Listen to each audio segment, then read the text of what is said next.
Hey, it's Mazzy, and I'm going to talk about some beautiful, wonderful new records that came out in the last literally few weeks. In fact, some this past week, and I'm so excited. There's nothing like putting on a record for the first time and having it sort of surround you musically and organically, and you really feel it, and all of a sudden, yeah, that's really good. Or on the other hand, you think, God, maybe I need to listen to that again.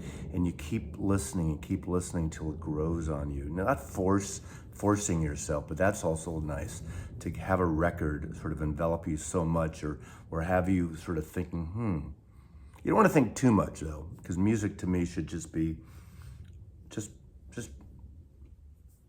envelop you. I used that twice, didn't I use envelop twice? It should just assault you.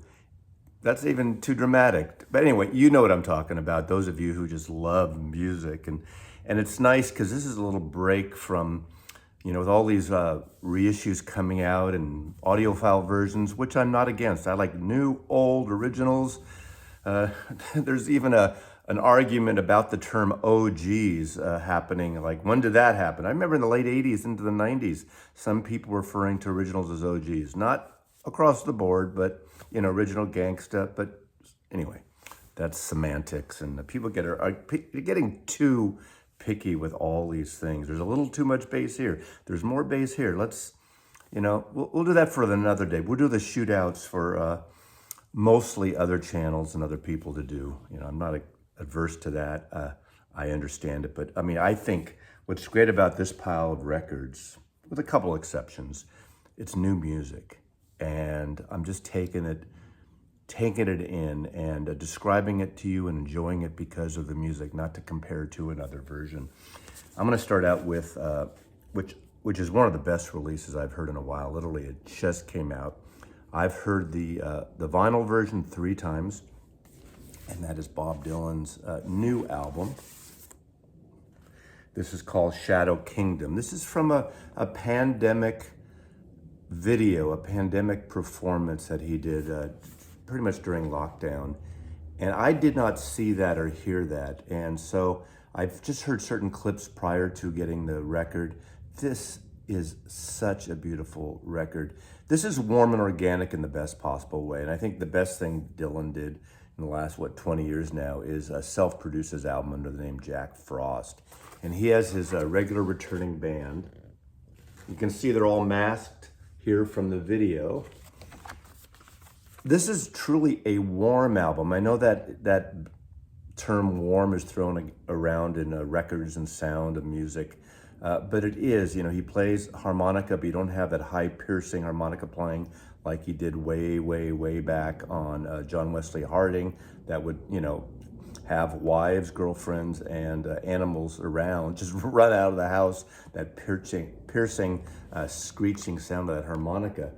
This, he reworks a lot of his best songs, totally different. Now, I've seen Dylan maybe 3 times in the last dozen years, and one time was terrible. The other 2 times were really good. Some people don't like the new voice, but I think his last few records are genius and are just so beautiful.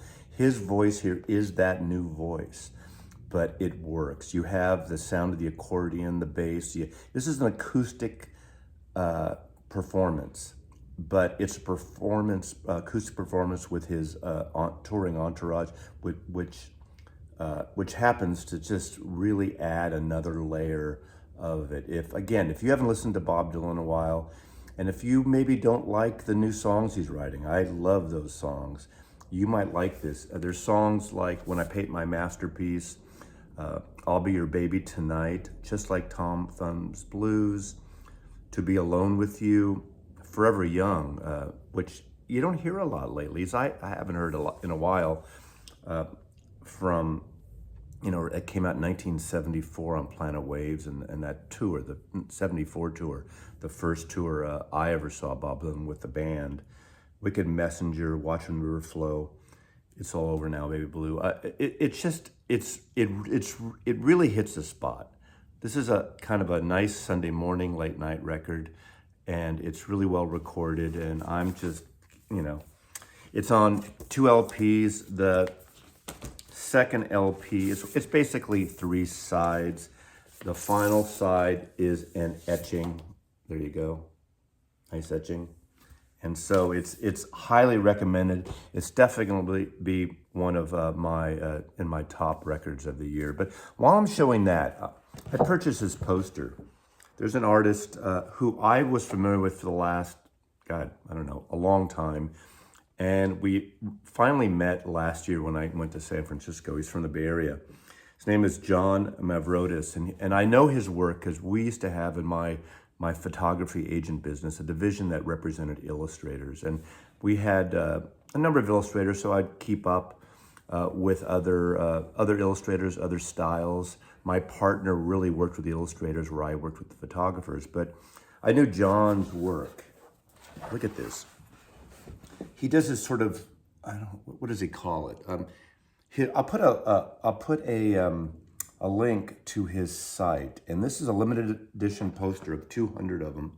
I have number 66. It's called Wordsmith, of course. This is Bob Dylan. I believe these were sold at the Dylan Archive in Tulsa.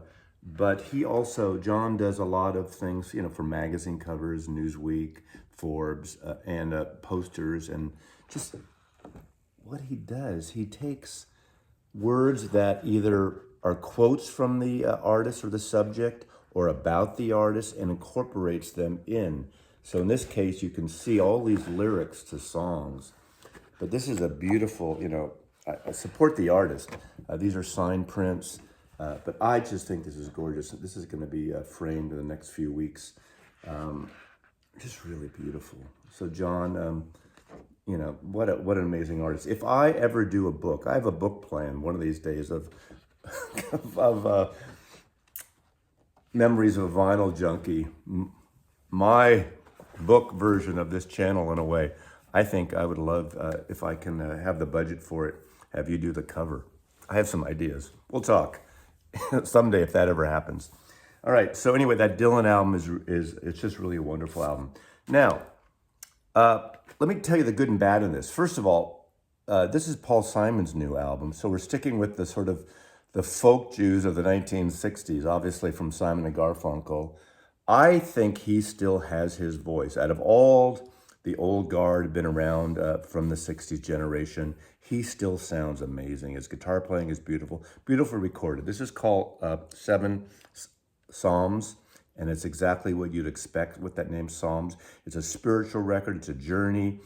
It's not as song-based as some of his things. It's a mood piece, but it's really, really beautiful. Long pieces, not specific, hit songs. You're not going to get, 50 Ways to Leave Your Lover or Kodachrome or, Graceland and that kind of fusion of world music on here. His wife, Edie Brickell, sings on a couple of tracks. This is great. I will shout out a warning here, though. Do not buy the Amazon exclusive vinyl. This is my second copy. It's going back. This is on this. And I'm not averse to color vinyl, but first track, especially first 2 tracks, noisy, and it's a quiet record. And I went through 2 copies. Yes, I did the ultrasonic on both of them. It's still there. It's loud, crunchy, noisy, almost like Grooveware, but it's a brand new record. So I need to, send this back at least to Amazon. You can return it easily, but I'm going to go I'm going to go to my local and find just a black copy because hopefully that'll be better because I can't imagine them all being like this. So just a warning. Now, if you get lucky, let me know. I'm really curious if you're lucky, if you order this from Amazon. But I think this is a gorgeous record, a personal album, a spiritual record. Again, not for everyone if you just want the quick hits of Paul Simon and the catchy things. But again, another mood thing. That's what's great about, I think, a bunch of these records I'm showing today. There's an acoustic mood to them, and this has it definitely. So that's Paul Simon.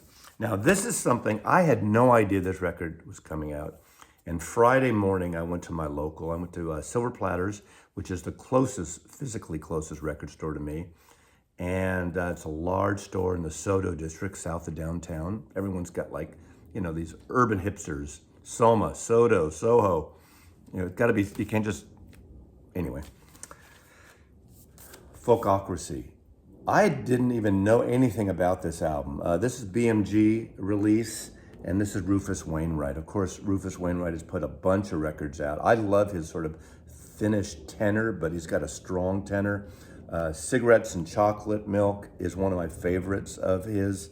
There's a few things I've gotten tired of him, but what's amazing about this again is another beautifully recorded record, and it was a surprise for me. He goes back into the folk roots. He takes these traditional folk songs and songs that you and I have heard, some we haven't heard, some are familiar with, some are, and just reworks them, and with an amazing extra cast of characters. He does a great job with 12:30. Young Girls Are Coming to the Canyon, the Mamas and Papas song that was also used in the last Quentin Tarantino film. And the harmonies on that, instead of obviously the Mamas and Papas, he's got Susanna Hoffs from the Bangles, Chris Stills, and Sheryl Crow. And it's just really a beautiful version. And that's probably the most upbeat song on the record. It's very faithful to the original, but it brings it into today's standards. He does Down in the Willow Glen with Brandi Carlile. So it's one of those records with a lot of other singers, but it's not the typical duet record where let's take this hit artist and that hit artist that I get a little tired of. This really flows beautifully and it sounds great. There's a wonderful song with him with Chris Stills and Andrew Bird of Harvest, the Neil Young song. And I hadn't looked at all the track listing, and I put it on. Of course, when you hear something, oh God, that's the Neil Young song, the beautiful version of Harvest. That's I think side 2. It opens up with Nacht und Traumain, and that's basically this orchestration with harmonies, but it's written by Franz Liszt. Excuse me, the classical composer Franz Liszt. And it reminded me of a Harry Nilsson song from the late 60s, maybe the late 60s, his first few albums, with that harmony where Nilsson overdubs multi-vocals. It reminded me so much of those early Harry Nilsson songs, Pandemonium Ballet, that genre. You also have Down in the Willow Garden, one of the greatest murder ballads of all time, written by Charlie Monroe, a traditional kind of a folk song that I first heard by the Everly Brothers. Everly Brothers did a great version of it. I think prior to that, the Louvin Brothers did it. Art Garfunkel covers it on Angel Clare. Wild Mountain Thyme, again, another traditional song that I know because of the Byrds covered that. Cotton Eye Joe, another traditional. But this is a very successful album. It's 2 LPs. Also, Chaka Khan's on a track, Van Dyke Parks, his siblings, Martha Wainwright, David Byrne, High on Rocky Ledge is on here too. But this beautiful foil cover. And the booklet really goes through every song, Folkocracy. This is a magnificent record. This is a week of new records that already have been played several times on my turntable. It goes through each track and all the lyrics and a little description of each song, and of course all the credits. But Mitchell Froom co-produced it with David Botcher and Rufus Wainwright. Really a fantastic album, Folkocracy, on BMG. Now this one, I've been waiting for a new album from Martha Stewart, not from Martha Stewart, from Marty Stewart and his Fabulous Superlatives. If you don't know Martha Stewart, she did that cooking show with Snoop Doggy Dogg, remember that? No. But if you, Marty Stewart, when he was, 16, 17, played with the Earl Scruggs Band. He is a fantastic country rock hybrid guitar player with that Telecaster. He has the Tele with the B-Bender device that Clarence White and Gene Parsons created. Gene Parsons was the drummer. Clarence White was the lead guitarist in the later half of the Byrds, and of course Clarence White was in the Kentucky Colonels way before that. One of the great cross-country rock twangy Telecaster guitarist ever. And they invented this device, the B-bender. And unfortunately, White died in the early 70s. And eventually Marty Stewart bought the guitar from Clarence White's wife. Long story, but it really makes a difference. I'm going to see him again. I've seen him several times. Fantastic group. They're very psychobilly, psych country rock. On the twangy side, but also they get into this really kind of space psychedelic cowboy music, which is really wonderful. They haven't had a new album in what, 6 years or so, 5, 6 years. And there they are. God, there's Marty Stewart there. An amazing band. If you ever get a chance to see them live, and I am crushed that in 2017 I didn't see the 2018, the 50th anniversary tour of Sweetheart of the Rodeo, the Byrds album. They toured, and they were the backup band in the band with Roger McGuinn and Chris Hillman for the Byrds, celebrating that wonderful album. Obviously, this really emulates that. So there's some country traditional on here, but it gets into that psychedelic country music, and this is a beautiful record, and again, one of my very favorites on my turntable right now. And then before we get into a couple of closing jazz new releases, I have to show this, Sparks. Sparks has had sort of a renaissance in the last, 3 years, I'd say, because of the documentary. If you haven't seen the Sparks Brothers documentary, you need to see it. If you know nothing about the band, or maybe even don't even care for the band, you owe it to yourself to see that documentary. You'll at least get an entirely new take on them, an appreciation for them. They're a mix of, in the sort of 80s, 90s, they did a lot of this sort of German synthesized pop, rock, dance stuff. They collaborate with Georgia Moroder. But I know that I first got into them when not their first album, but their second album or third album as Sparks, was Come On to My House with This Town Ain't Big Enough for the Both of Us. First time I saw them, they were a band called Half Nelson. They're from LA, moved to the UK. A lot of people thought they were a UK band. They've done so many records. When you watch a documentary, you'll see. And they have this great, great artistic sense, art rock, synthesized rock. This is a very electric album. It starts out very synthesized electric, but it's really catchy, really poppy. The songs are short, they're fun, they're catchy. This is like, again, my favorite new pop album, electronic pop album. It harks back to the 80s without the clinky artifacts of certain keyboards that or drums, but it's really done well. Of course, the name is The Girl Crying in Her Latte. I mean, every cover, every art they have, again, their covers are so, they emulate what the music is inside, or they go completely opposite and you have no idea what this record's gonna sound like. So again, watch that movie, find it and watch it. This is gonna be a top. This was a good week or 2 or 3 for music, for new releases. I mean, it's kind of like we're halfway there about in the year, and some incredible music keeps coming out. So if all you play are fucking Cars records and Beatles records and Stones records, open yourself up, open your ears, listen to some new goddamn music. And then 3 jazz albums. First one that came out last year, I just got turned on to by David Ellis, who's a designer in the UK. I know him through some live streams I've been on. And his description about this record and the album cover really sold me on it. And this is Avishai Cohen. He's an Israeli trumpet player. I assume all the musicians are Israeli on here.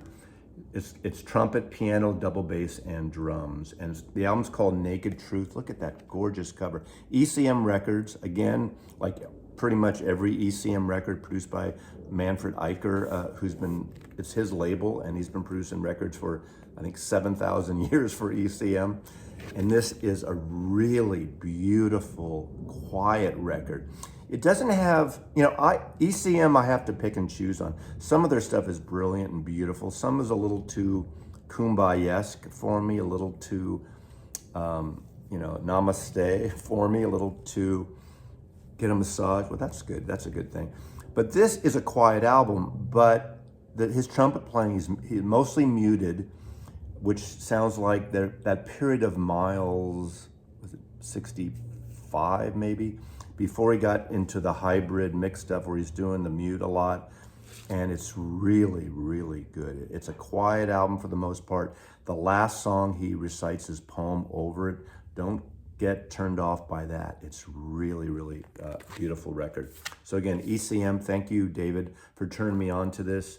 Naked Truth, this came out 2022, so last year, but I just got a hold of it, and it's another record that's been on my turntable. And lastly, two new tone poets. And what's nice about these really kind of go together as a pair, because they were released originally released in 1968 and 1969. First, from 1968 is Donald Byrd, Slow Drag. The first cut on this is worth the entire album. This was Sonny Red, Cedar Walton, Walter Booker, and Billy Higgins. This is sort of soul jazz. Someone asked me if this is a funk album. No, it's not. It's soul jazz. Very, I'd say, it's got the feel of those late 60s, early 70s black soundtracks, jazz or TV shows or detective, cop shows out of New York and everything. It's got a really great mood to it. And at the end of that first track, Slow Drag, Billy Higgins, the drummer, does some vocals in a way. He talks it, talks it, does some things kind of at the end, and it actually works really wonderfully. This kind of music is really popular now with the whole soul jazz, renaissance there too, of a lot of reissues, a lot of new artists doing it, and it's funky, but not in a big beat funky way. But thank you, Kevin Gray and Joe Harley and everybody at Blue Note. Don was. I bought this. It's not a freebie, but again, it has those great gatefold. This time we got color because we're in the 60s when color photography finally became popular. Is that a Francis Wolff shot? And the other one is Time for Tyner, and this is 1969, I believe. This first came out. Again, what I love about this, I'm a huge Vibes fan, and Bobby Hutcherson is almost all over this. The final track has a beautiful sort of, I don't want to say outro, but a beautiful solo piano piece. I've grown accustomed to you, the standard from My Fair Lady, and it's just a really lovely version of that. I saw McCoy maybe 3 times in the 70s, only at the Keystone Corner in San Francisco, North Beach. And he does play a lot of solo, he does some solo songs within his sets, at least as I recall when I saw him too.